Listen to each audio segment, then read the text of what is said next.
What's going on, guys? Welcome to the Vikings Now by Chat Sports. My name is Patrick Siepman. Coming up just around the corner, 10 massive contracts the Vikings can sign during NFL free agency. The salary cap just went up, so we're getting big here on the channel, and the Vikings making a splash move this free agency. But if you guys want the Vikes to make a splash move, show me.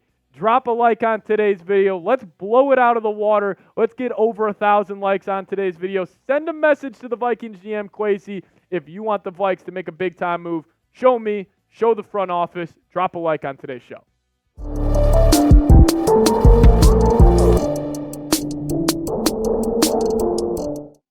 Welcome in the Vikings Now by Chat Sports. My name is Patrick Siepman. So we got 10 big-time names that the Vikings could sign coming up here in a second, but I want to set the scene first. So the NFL salary cap, if you guys did not know, it did get boosted up to $255.4 million, which is 13.6% higher than in 2023. This was the largest salary increase ever from year to year, and it got up $30.6 million. And the Vikings, as it stands right now, I've gotten a different number on a plethora of different websites, but the mean I found was Vikings should have about $36.5 million in salary cap space for this free agency period. This number also does include the Vikings bringing back Kirk on a $40 million deal and also extending Jefferson and Danielle Hunter. So this would be kind of, the Vikings bring all their guys back, this would be how much they would have left. And I know you might be saying, well, what is a massive contract, Patrick?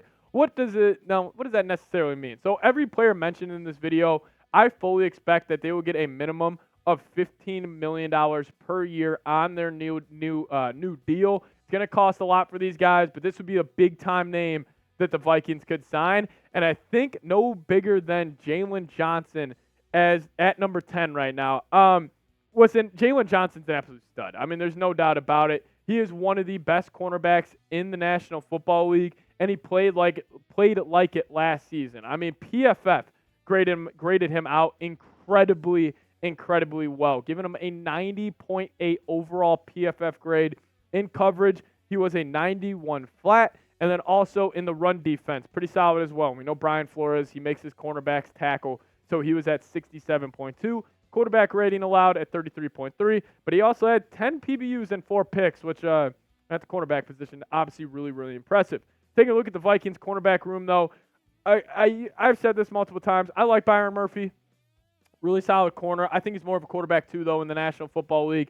Obviously, Jaylon Johnson would be a true number one corner. If you could somehow have Johnson, Murphy, and then have Booth, Evans, and Mekhi Blackman kind of be the rotational pieces there, I think that would be one of the better cornerback rooms that we see. But I also fully expect the Bears to bring him back. I really, I just don't think Chicago is going to let like a true blue chip player like that leave when the Bears just need talent. Like, I think they're going to open up the bank for him. I think they're going to pay him, whatever he wants to be paid. So I would have him as my number one free agent target, but just because I think the Bears are going to bring him back, it just doesn't seem, too likely. But number 9 for me is definitely a position of need for Minnesota. It is the big-time offensive guard, Robert Hunt, from the Miami Dolphins. And he had a great year last year, man. In 547 snaps, this man only allowed one sack.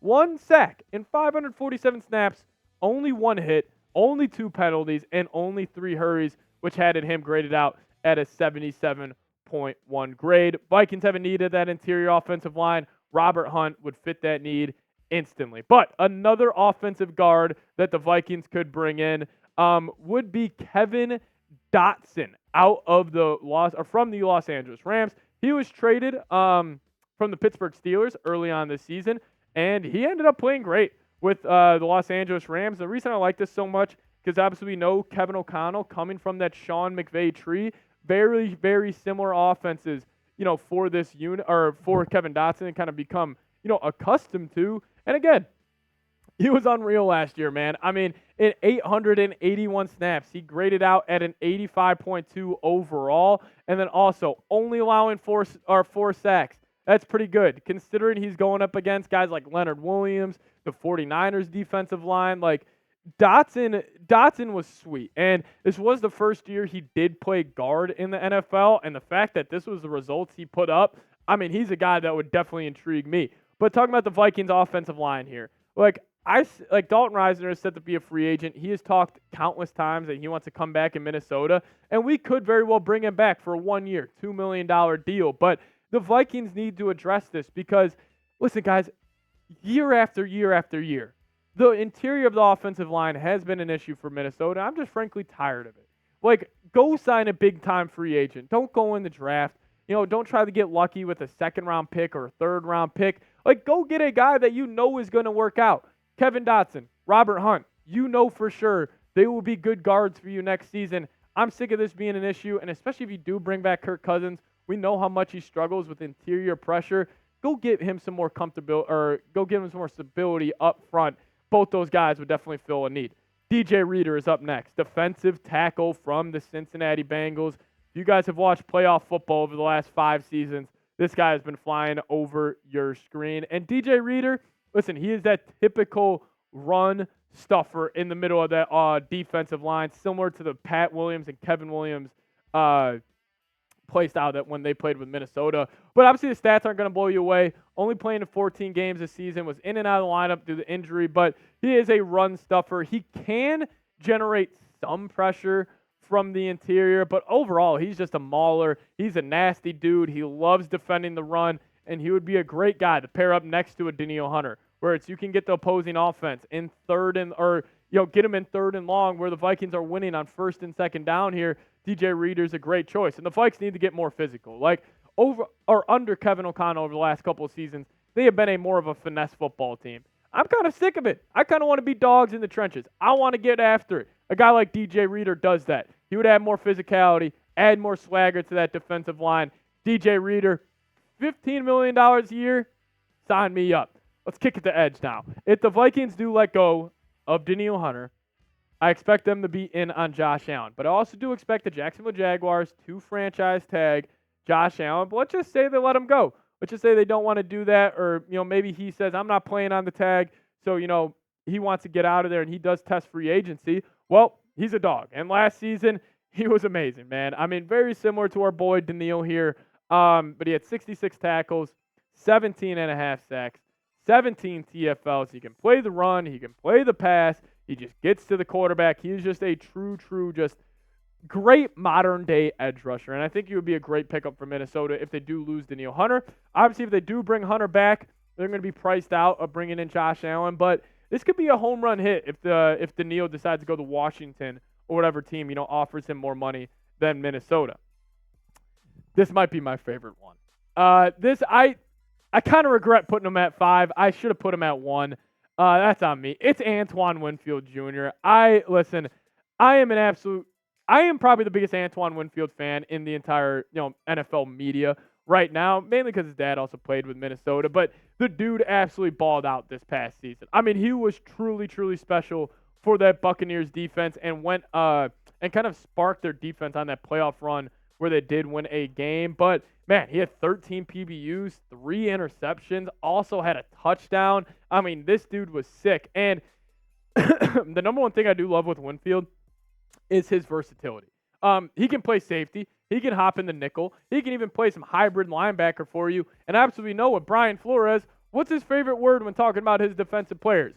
Versatility. And it also is only right that he comes home. I see it in the live chat right now. Moonk is saying, I loved watching his dad play with all that energy. He's the same way. If you guys remember, he was throwing up the deuce sign to Tyreek Hill in the Super Bowl. It was awesome. Like, he plays with that swagger, plays with that energy, and especially with secondary players in the NFL, I love that. Like, I love having that extra gear, having that chip on your shoulder, and Winfield has that. Bring him home.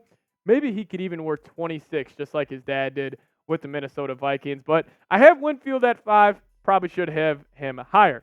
Now, if we're trying to get sticky in the trenches again, this is an interesting name. Leonard Williams. Leonard Williams was with the New York Giants early on the season, but then obviously was traded to Seattle for a second-round pick. Actually, fun fact here, if you guys see the top of your screen right now, the dude played in 18 games this season in the NFL. No other player did that. Obviously, he didn't have a bye week since he was traded. thought that was pretty funny that, he played 18 games in an NFL year, but he was a dog this past season, 16 quarterback hits, 62 tackles, and he's just been consistent throughout his NFL career. He is great in the run game, but he also offers some pressure from the interior of the defensive line. So Leonard Williams would be an easy fix to this D-line group, but I do expect Seattle to, bring him back considering they gave up a second-round pick. Number 3 for me. I'm going to call it right now the most underrated defender in NFL history, and that is Chris Jones. Chris Jones has been truly generational with what he's done with the Kansas City Chiefs over the past couple of seasons. I think we too much just give, all the credit to Patrick Mahomes and Andy Reid, because rightfully so. They are absolutely awesome. But if you're talking about what has really been another foundational piece to that defense and just the whole team, it's been Chris Jones holding down that interior. Obviously, I do expect the Chiefs to pay him whatever he wants, but maybe the Vikings, maybe they say, we're going to make one big free agency move this year, and it's going to be giving Chris Jones $25 million a year. I'd be in. He is getting up there in age, but he's just one of those guys that is just, they always make the right play at the right time, and, I'd be all in on Chris Jones.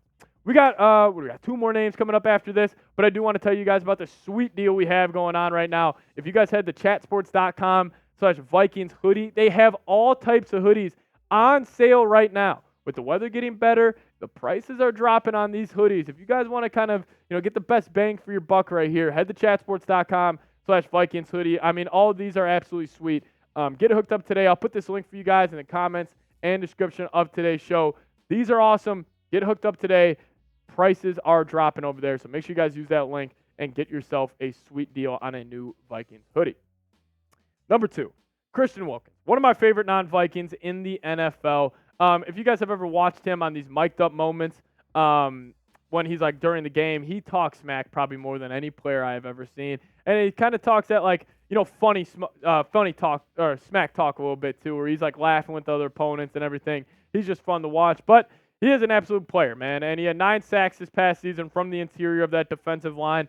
If you guys have kind of noticed a theme here, I did have a lot of these defensive linemen who offer both, where it's like they can't stop the run, but they can also get to the quarterback, and Christian Wilkins does that probably better than everybody except for one guy in the National Football League, and that is Justin Madubuike from the Baltimore Ravens.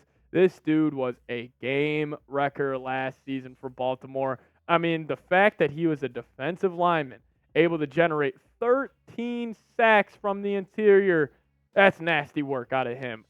Listen, he was that kind of foundational piece for the Ravens defense, who was number 1 in everything this past season. He was playing actually next to former Vikings legend, Michael Pierce, but this would be a big-time name. He's going to be obviously very, very expensive. He is on the younger side, so, if the Vikings somehow swoon him for a 4-year, $100 million deal, sign me up.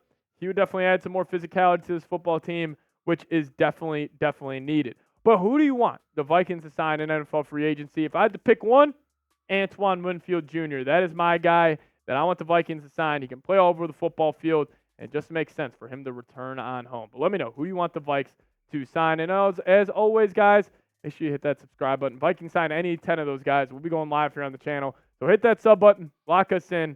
See y'all next time. Let's go Vikes.